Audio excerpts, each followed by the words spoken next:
Bessiata Dishmaya, on est Masechet Babakama, Daf Mem Zayin, page 47, on est à la 8e ligne, Ve'amar Rava. Bon, je vous rappelle qu'on avait vu dans la Mishnah que si jamais un taureau il avait encorné une vache et cette vache elle avait son vlad, son embryon qui était tombé, elle était à côté, on l'a trouvé à côté, on ne sait pas si c'était avant d'avoir été encorné ou après d'avoir été encorné, et on avait calculé comment on devait payer, etc. Et maintenant Rava il va nous dire, il revient sur la façon de calculer comment la vache elle est, comment on évalue la vache, si la vache qui est enceinte, comment on évalue le dommage qui a été créé par le taureau, qu'il a encorné. Rava il dit, on ne regarde pas la vache elle-même, comment elle est maintenant, après le dommage.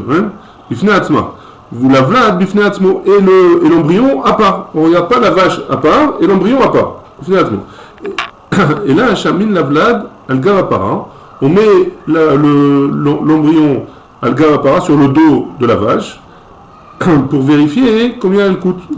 Sheim iata umerken, parce que si tu me dis pas comme ça, nimta ata machish tamazik, on se retrouve à faire en sorte que le mazik, celui que le propriétaire du taureau qui est encorné, il va être perdant dans l'histoire. Pourquoi? Parce qu'une vache et un embryon, c'est pas le même prix qu'une vache enceinte.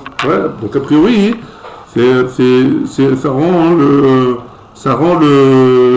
ça fait perdre de l'argent à celui au propriétaire du taureau qui est encorné.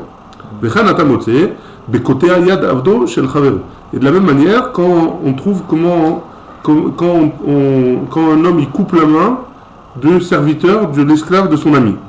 Oui. Et pareil, quand un homme il a abîmé le champ de son ami. Comment on fait? C'est-à-dire, on regarde l'esclave, avant qu'on lui coupe la main, on regarde combien il valait. Et après avoir coupé la main, combien il vaut maintenant? Cette différence-là, on lui paye. Mais on regarde par rapport à l'esclave avant, pas l'esclave maintenant. Et pareil pour le champ, on regarde un champ qui est comme il faut. Et combien ça coûte le mètre carré d'un champ comme ça. On regarde après le dommage combien ça coûte, et il doit payer la différence par rapport à ça. Là on voit, ça veut dire que le short a encorné la vache et ça l'a fait on ne sait pas. Ça veut dire. On ne sait pas si elle a fait une fausse couche ou elle a accouché, en tout cas. On ne sait pas avant ou après. On ne sait pas si c'est avant ou après.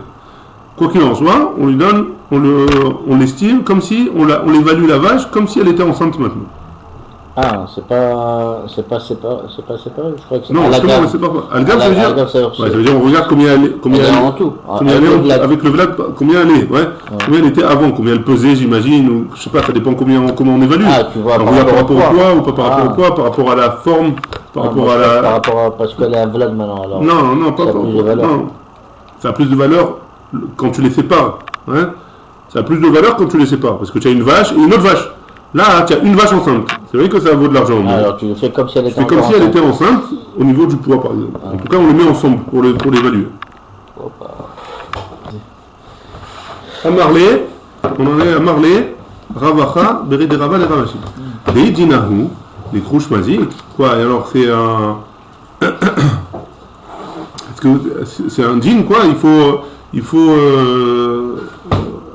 Pourquoi on ne devrait pas faire perdre la personne qui est le propriétaire du taureau? C'est lui le mazik, A priori, pourquoi on va dans son sens à lui? On a qu'à aller dans le sens de la vache, du propriétaire de la vache. Mishum de Amarle, para mi abarta aziktar, para mi abarta shaiman la. Parce que on va lui dire, para mi abarta aziktir. Il peut dire le propriétaire du taureau. Moi, j'ai endommagé, mon taureau, il a endommagé une vache enceinte. Il n'a pas endommagé une vache qui n'est pas enceinte, une vache et un homme.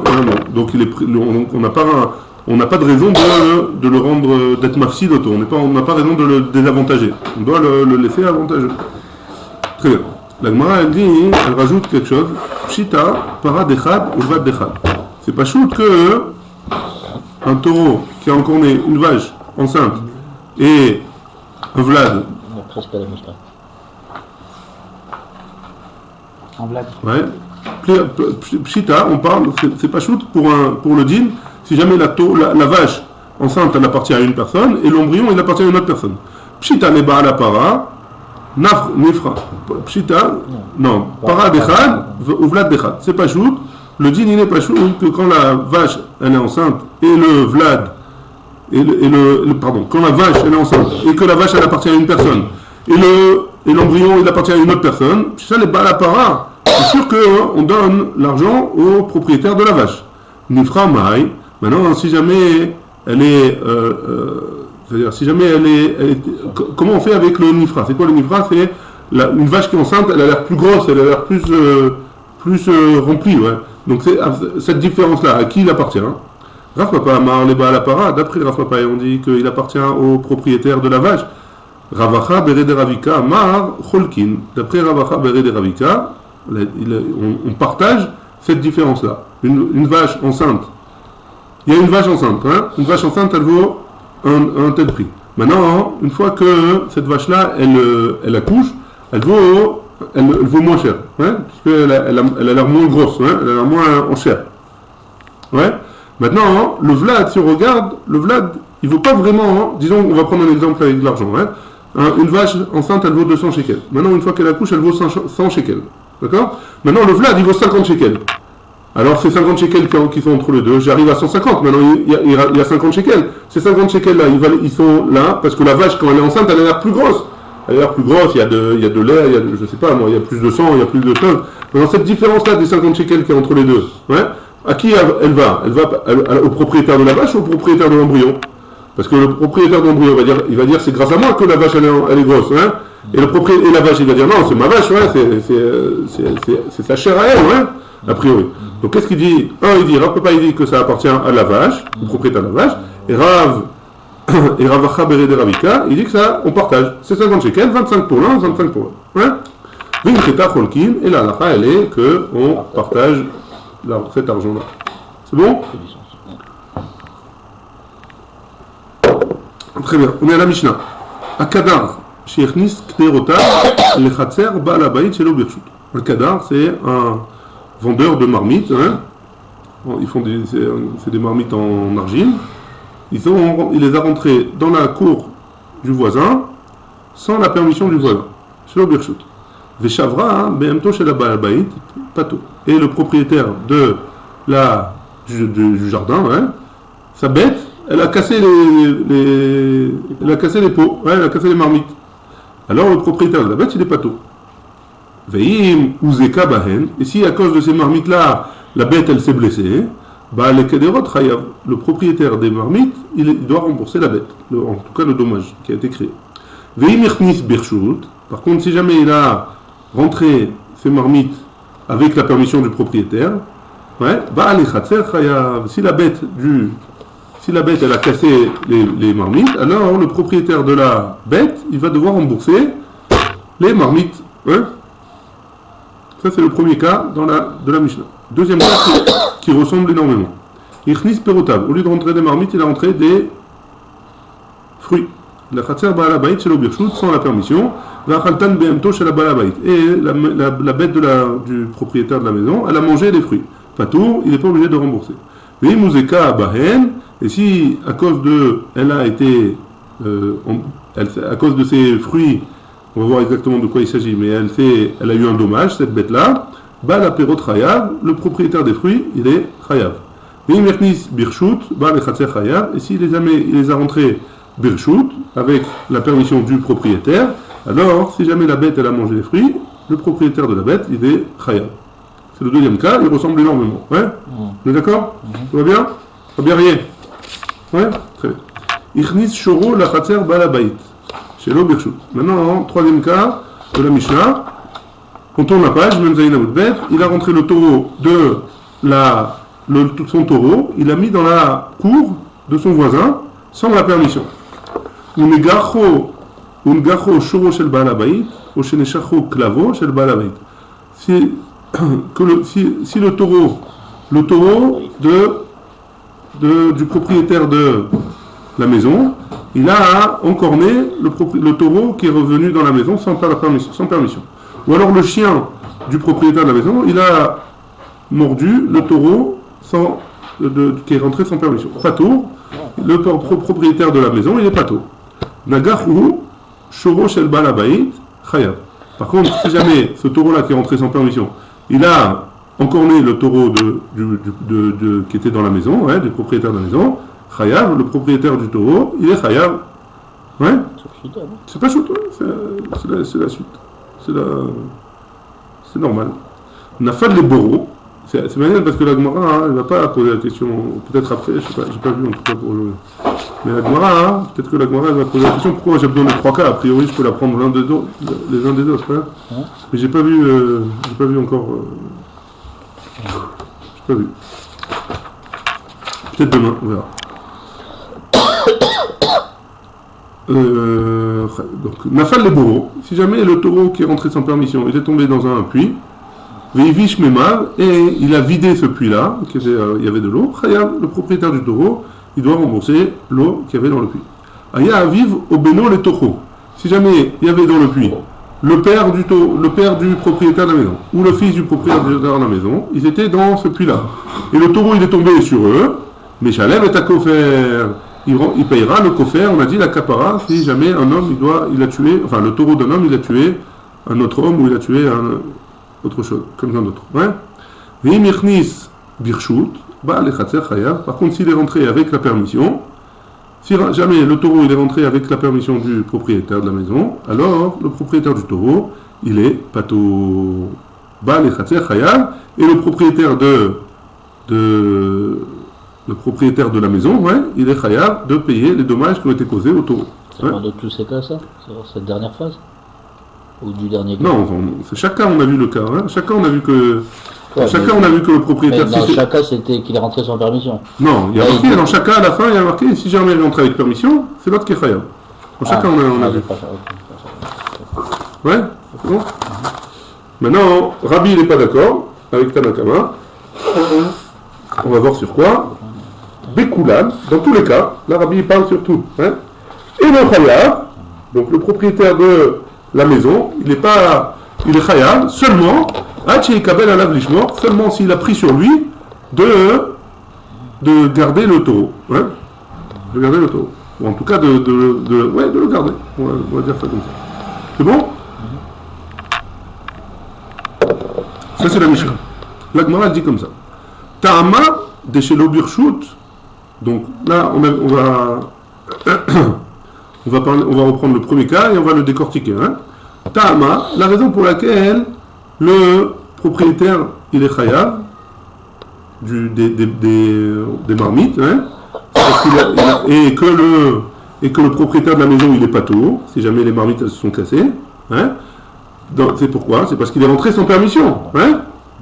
Ta'ama, la raison pour laquelle il est patour et le propriétaire de la maison il est patour de rembourser les marmites, c'est parce qu'il est rentré chez l'Obirshut, parce qu'il est rentré sans permission. Ha-Birshut, s'il est rentré avec permission, lo mechayev ba'al hakederot, on ne va pas être mechayev le propriétaire des marmites, beniske behemto de ba'al chatzer, on ne va pas le rendre chayav du dommage qui a été créé sur la bête qu'il y a eu dans la cour, quoi. Velo amrinan, et on ne dit pas Kaboul et Kabil, Baal Akederot, les Tiruta de Behemto de Baal Chatzer, et on ne va pas dire que le propriétaire des marmites, il a pris sur lui la shmira de la bête du Baal Chatzer, la bête du propriétaire de la maison. Mani, c'est qui ça? C'est Rabbi. Ouais. Pourquoi? Qu'est-ce qu'il a dit Rabbi? Damar, Kol Bistama, quand à chaque fois que c'est Stam, qu'on n'a pas précisé, le Kabil Ale ni Tiruta, on n'a pas reçu sur nous, la personne, elle n'a pas reçu sur elle, la garde de la bête, ouais. Donc c'est Stam, a priori. Et Masefa, mais regarde la fin, ouais. La fin du premier cas, il y a marqué quoi dans la fin du premier cas? Imirnis Birshut, si jamais il a rentré avec la permission, le propriétaire de la cour, il est chayav de payer, de rembourser les marmites. Hatan les Rabanan, des Amre Bistama, ça vient... Ça, c'est l'avis des sages, des chachamim, d'Amre Bistama, qui ont dit que quand la personne n'a pas précisé, Nami Kaboulé Kabila les Teruta, donc forcément il a reçu sur lui la garde de l'objet. Hein. S'il a permis de garder les objets et qu'il est khayab, ça veut dire que Bestam, que s'il n'a pas précisé, alors automatiquement il a pris sur lui la garde de l'objet. Donc il y a a priori une contradiction entre le début de la Mishnah, c'est-à-dire que quand il est rentré sans permission, et la fin de la Mishnah où il est rentré avec permission. Il y a une contradiction, un c'est Rabbi, et l'autre c'est Chachamim. Hein. La Gemara elle dit, Vetu, et en plus elle rajoute, hein, Rabbi Omer Bekulan, Rabbi il dit à la fin de la Mishnah, hein, dans tous les cas, et Chayav Kabel Balabayit Lishmor, dans tous les cas, il est Chayav, seulement s'il a reçu sur lui la garde de l'objet. Rechav et Sefa, le début de la Mishnah et la fin de la Mishnah, Rabbi, c'est la vie de Rabbi, au métier Atar Banan, et le milieu de la Mishnah c'est les Chachamim. C'est pas logique. Le début de la Mishnah c'est Rabbi, le milieu c'est Chachamim, et la fin de la Mishnah c'est Rabbi. A priori, il y a quelque chose de pas logique dans ça. Amar Rabbi Zera, Tavra. Rabbi Zera, il a dit, en effet, tu as raison, il y a une contradiction. Misheshanazo, Loshanazo. Celui qui a enseigné ça, il n'a pas enseigné ça. Donc si jamais celui qui a enseigné, le Tana qui a enseigné le début de la Mishnah, alors il pense comme Rabbi. Mais il n'a pas enseigné Chachamim. Loshanazo, il n'a pas enseigné le cas de la Sefa, le cas de Chachamim. Donc a priori, il faudrait, d'après Rabbi Zera, il faudrait relire la Mishnah. La Mishnah, si c'est Rabbi qui l'a enseigné, alors il n'a enseigné que la Recha de la Mishnah. Et celui qui a enseigné la Sefa de la Mishnah, c'est les Chachamim, c'est eux qui ont enseigné différemment la Mishnah. Donc il faudrait séparer la Mishnah suivant l'auteur de la Mishnah. Rava il dit, il n'accepte pas ce tirout là, et il essaie de donner une autre explication, parce que Tachles la Mishnah là, ouais, il y a le début, le milieu et la fin, et a priori, chacun il y a le début c'est Rabbi, la fin c'est Rabbi, mais le milieu c'est Rabbanan.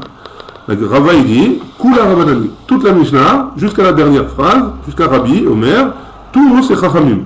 Rabbanan, Ve Birshut, et d'après eux, quand il est rentré avec permission ses marmites, Shmirat Kederot, Kibel Alav Ba'alechater, a priori, il a pris sur lui la garde des.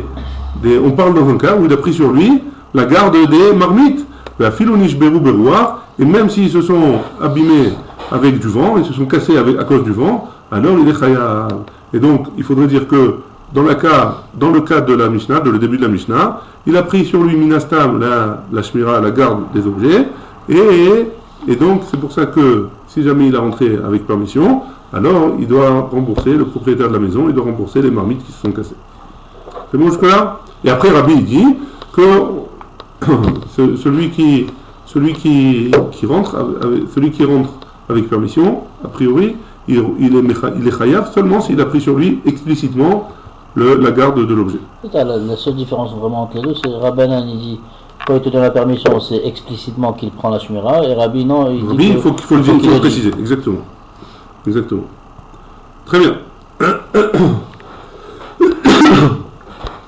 On continue. Dans la Mishnah, on a vu Ichnis perotav lechatzer ba'al habayit. Donc il a rentré ses fruits.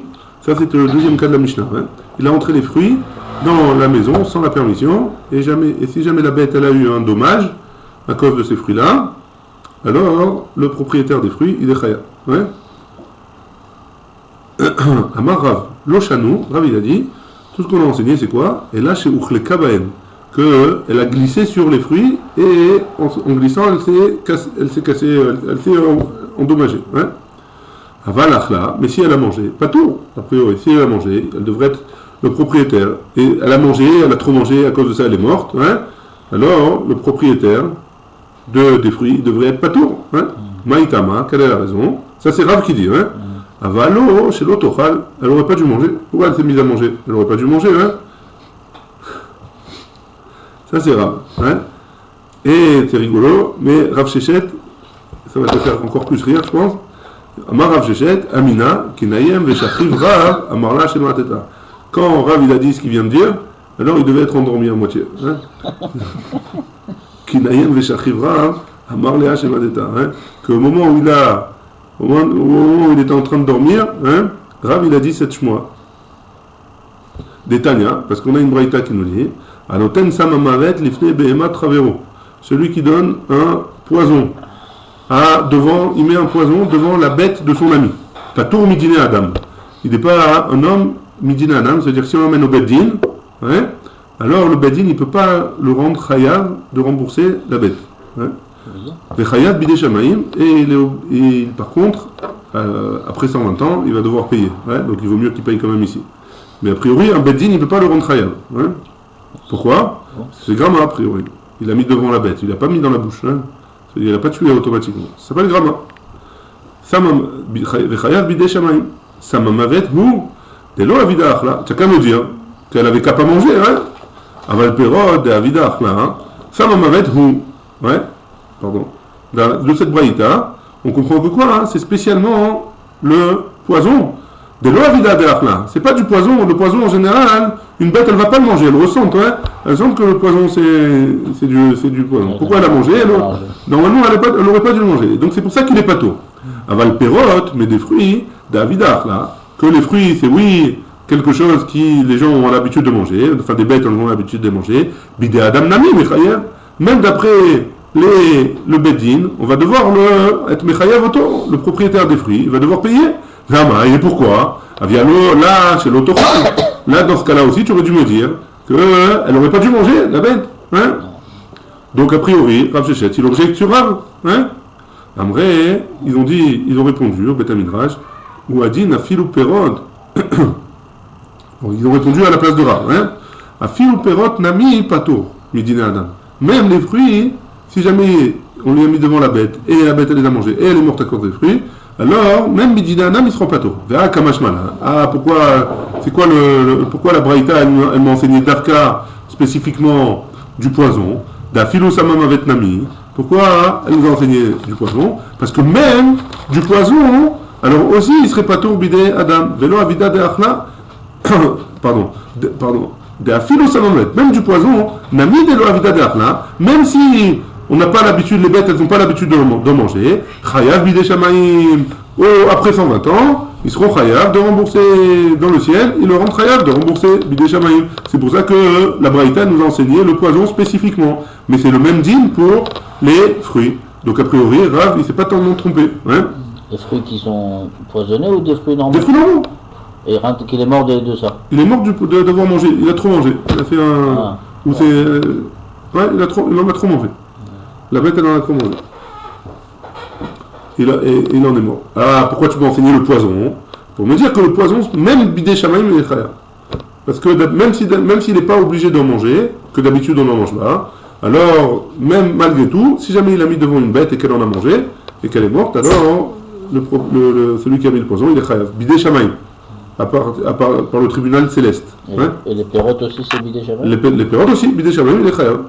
Le tribunal céleste, le rend chayav. Pour la même raison, hein, parce que les fruits a priori, comme je t'ai dit tout à l'heure, les fruits a priori, ça s'appelle grama. Il en a mangé. Comment tu peux être chayav auto? Comment tu peux le rendre chayav? Ça je peux comprendre. Le poison, c'est savoir vraiment c'est du poison. Apparemment. Oui, mais une bête elle n'en mange pas d'habitude. Tu vois, elle voit du poison, elle fait que.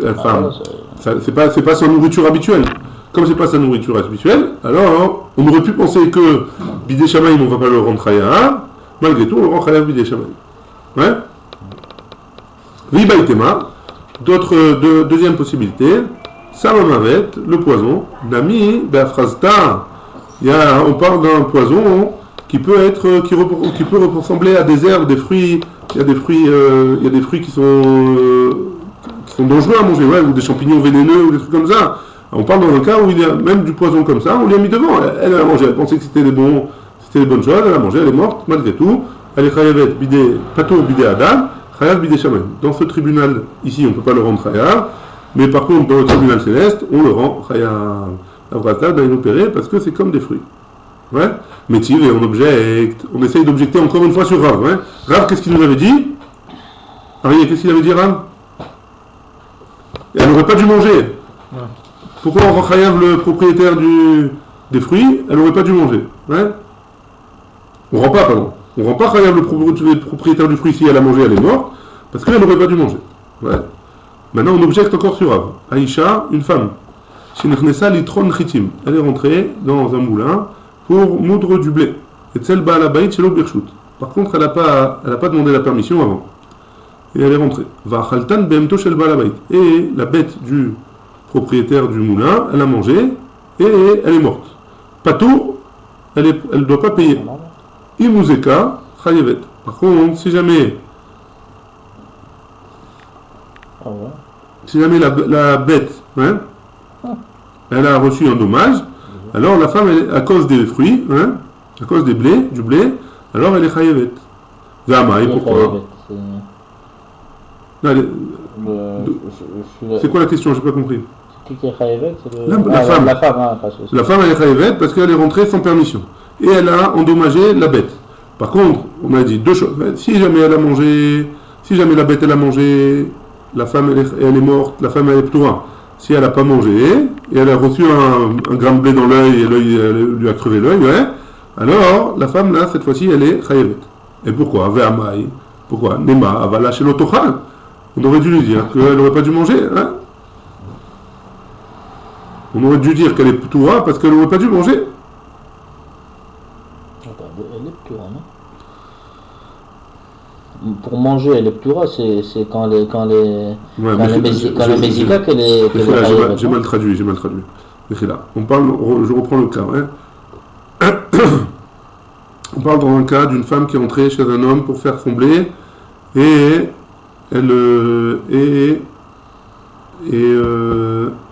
sans la permission. Ouais. Et la bête, elle a mangé le blé de cette femme-là. Le propriétaire de la bête, il est patour. C'est quoi patour? C'est le propriétaire de la bête. Ouais. Par contre, si jamais elle est morte, la bête, hein, si jamais la bête elle est morte, il est chayav. Hein. C'est bon?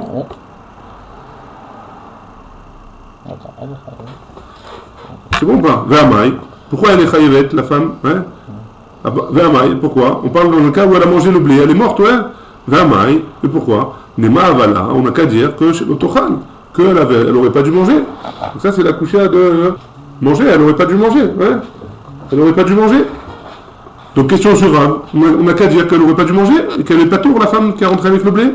Amré, ou mi adifam matitim de okimna chez uchleka baen. Et quoi, c'est mieux que notre Mishnah que tu as dit. C'est mieux de dire que notre Mishnah elle parle dans un cas où chez uchleka baen que la Mishnah que la bête elle a glissé sur les fruits. La Mishnah elle a pas précisé qu'elle a glissé sur les fruits. Pourquoi tu as été Mahami de la Mishnah? Pourquoi tu m'as dit que la Mishnah elle allait dans un cas où elle a glissé? La Gemara elle dit je comprends pas ta question, hein. Ou des carrés là, maï carré là. Et donc quand il a objecté, qu'est-ce qu'il a pensé qu'elle a objecté? Est-ce qu'il sait pas que c'est possible que la Braïta elle parle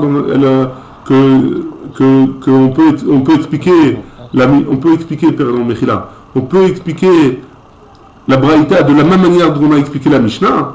On a expliqué la Mishnah que la bête elle a glissé et c'est pour ça qu'elle est pato, ouais. C'est pour ça qu'il est chayav le propriétaire des fruits, ouais. Tu as qu'à me dire que la femme elle est chayavet, la femme qui est entrée avec le blé. Dans un cas où la bête elle a glissé sur le blé, pourquoi tu me dis que tu savais pas qu'on pouvait expliquer de la même manière?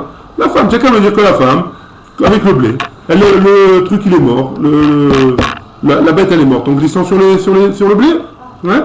Amarlach il lui a dit bish la matitin, ça va bien dans le cas de la Mishnah Katane, parce qu'on a écrit Imuzeka Bahen, chez Uchleka Bahen, non. C'est quoi Imuzeka Bahen? Que on a, avec eux, on a été, elle a eu un Nezek. Pourquoi elle a marqué avec eux? Chez Uchleka Bahen, parce que elle a glissé sur eux. Avalacha, mais ici, Katane Imuzeka, Velo Katane Bahen, il n'y a pas écrit Bahen à cause de Achila ou les Katane. Ici, on parle dans un cas de nourriture. Ouais. Dans la Mishnah, il y a marqué Bahen avec eux. Donc ça veut dire quoi avec eux? À cause d'eux. Ouais. À cause d'eux, ça veut dire qu'elle a glissé sur eux, elle n'a pas forcément mangé, elle a glissé. Ouais. Tandis que ici, il n'y a pas marqué Bahen, il n'y a pas marqué dans la Braïta à cause d'eux. Que la bête, il y a marqué elle a mangé, le propriétaire il n'est pas tout. Elle est morte, la femme elle est chayavet. Donc si jamais elle est morte, elle est ouzeka, si jamais elle a été endommagée, ça veut dire qu'elle a mangé, qu'elle a été endommagée. Parce qu'il y a une différence entre Bahen et pas Bahen. Veida. Ah, et le deuxième, Amarlach, il va te dire, Loshna. Il n'y a pas de différence, Imuzeka ou Imuzeka Bahen. Les deux, on parle dans un cas où la bête, elle a glissé dessus, elle est tombée. Donc on n'a pas de question sur Abraham, il va te dire, il n'y a pas de différence. Dans les deux cas, elle a glissé, et à cause de ça, elle s'est fait un dommage. Et donc c'est pour ça que le propriétaire de la bête, le propriétaire, pour notre Mishnah, le propriétaire des fruits, et dans le cas de de la femme, le propriétaire du blé, ouais, la femme, ils sont chayevet s'il y a eu un dommage à cause du blé. Tashma, viens écoute. Donc ça c'est encore une couchia sur Rav. Irni choro le chatzer ba'al habayit shelo birshut. Il a rentré le taureau dans le, il a rentré son taureau dans la cour du propriétaire, dans la cour d'un propriétaire. Shelo birshut sans permission. Ve'achal chitin, et il a mangé du blé. Ce taureau, il a mangé le blé. Ve'itriz umet. Et il a eu des problèmes gastriques à cause de ce blé-là, et il est mort. Patour. Le propriétaire du blé, il est patour. Le propriétaire de la maison, il est patour. Ve'imernizi birshut, et si jamais il a rentré avec permission, bah, le propriétaire de la cour, il est chayav. Ve'amai, et pourquoi? Avalé chez le yochal, on n'a qu'à dire qu'elle n'avait pas qu'à manger. Donc il y a une question sur Rav. Amarava, birshut, achelo birshut karamid. Quoi, tu m'objectes d'une braïta où c'est marqué birshut et chez le birshut de notre Mishnah. Birshut, shmirat shoro kibel alav. Avec permission, si jamais il est rentré avec permission, il a pris sur lui la garde du taureau. Et même s'il s'est étouffé, le taureau, alors il est chayav. Donc tu ne peux pas me comparer parce que ici, on parle dans le cas où il a pris sur lui la garde du taureau. Et là, comme il a pris sur lui la garde du taureau, alors il est chayav de payer le taureau. Et tu ne peux pas me dire qu'il n'avait pas qu'à manger, parce que même s'il serait mort d'une autre manière, alors il aurait été chayav de rembourser le taureau. Iba Yaléou, on a posé la question. Echad et Kabil Ale Netiruta, un homme qui a pris sur lui la garde du taureau. Mahou, c'est quoi le din? Des nafché ou des Kabil Ale? Est-ce qu'il a pris sur lui de le garder en vie? Au Dilma, Afilou Netiruta de Alma Kabil Ale. Ou même il a pris sur lui de garder le taureau lui-même, le garder en vie, ou alors il a pris sur lui toutes les choses que le taureau il pourrait faire. Même des choses qui ne lui appartiennent pas, qui pourraient venir lui causer un dommage au taureau. Tashma, viens écoute. Tétane Rav Yehuda bar Simon, Benizikin Debe et Karna. Dans une braïta de Nezikin, on a enseigné comme ça. Ichnis perotav lachatzer ba'al habayit shelo birshut. Il a rentré ses fruits dans la cour d'un propriétaire sans la permission. Ou va shor mimakom acher. Et il y a un taureau qui est venu d'un autre endroit, qui n'appartient pas au propriétaire de la cour. Va'chalan, et il les a mangés. Patour. Il est patour. Ve'imernis birshut chayav. Par contre, s'il est rentré avec permission, alors le propriétaire de la cour, même si c'est pas à cause de lui que les fruits ont été mangés, alors il devra rembourser les fruits. Man patour ou man chayav. C'est qui est patour et c'est qui est chayav. Lav patour ba'al echatzer. C'est pas patour, c'est le propriétaire du chatzer. Et chayav le ba'al chatzer. Et le propriétaire du chatzer, dans le cas où il est rentré avec permission, il est chayav. Amré, il a répondu lo patour ba'al ashor. Et chayav ba'al ashor. De qui on dit chayav et patour, c'est le propriétaire du taureau. Le propriétaire du taureau qui est rentré dans la maison sans, a priori, qui a aucun rapport avec le propriétaire de la maison. Alors c'est lui qui est patour dans un cas où les fruits sont rentrés sans permission, et c'est lui qui est chayav si les fruits sont rentrés avec permission. La Gemara elle dit, elle objecte, elle dit vehi ba'alashor. Et si tu me dis que c'est le propriétaire du taureau, maï birshut ou maï shelo birshut ika. C'est quoi la différence pour lui? Est-ce que les fruits sont rentrés avec permission ou sans permission? Ça changerait a priori, Pour lui, ça changerait les fruits permission, les fruits pas permission. Amré, la Gemara elle répond, elle dit birshut aviala shen birshut anizak chayeven. Donc c'est pour nous dire que c'est comme la dent, parce que la dent on avait dit que c'est dans la première Mishnah, la dent c'est un des 4 avot nezikin, et c'est quand la bête elle mange. Donc shen birshut anizak et shen birshut anizak chayevet. Si jamais c'est la dent, il est chayav, dans le Reshut Harabim il est pato. Par contre dans le Reshut Anizak, c'est dans le domaine privé, il est chayav. Ah mais là c'est pas le propriétaire du fruit. Le propriétaire du fruit, c'est pas le propriétaire de la maison, c'est pas la même chose. Donc il est chayav, il est pato. Donc si jamais il est rentré avec permission, il est chayav. Si jamais il n'est pas rentré avec permission, il est pato. Chez le birshut, aviala shen birshut harabim. Donc si jamais les fruits sont rentrés sans permission, c'est comme si c'était dans un Reshut Harabim, c'est shen birshut harabim ptura, et le chêne dans un Reshut Arabim, dans un domaine public, alors le propriétaire du taureau, il est pato. Baruch Adonai, Amen, Amen.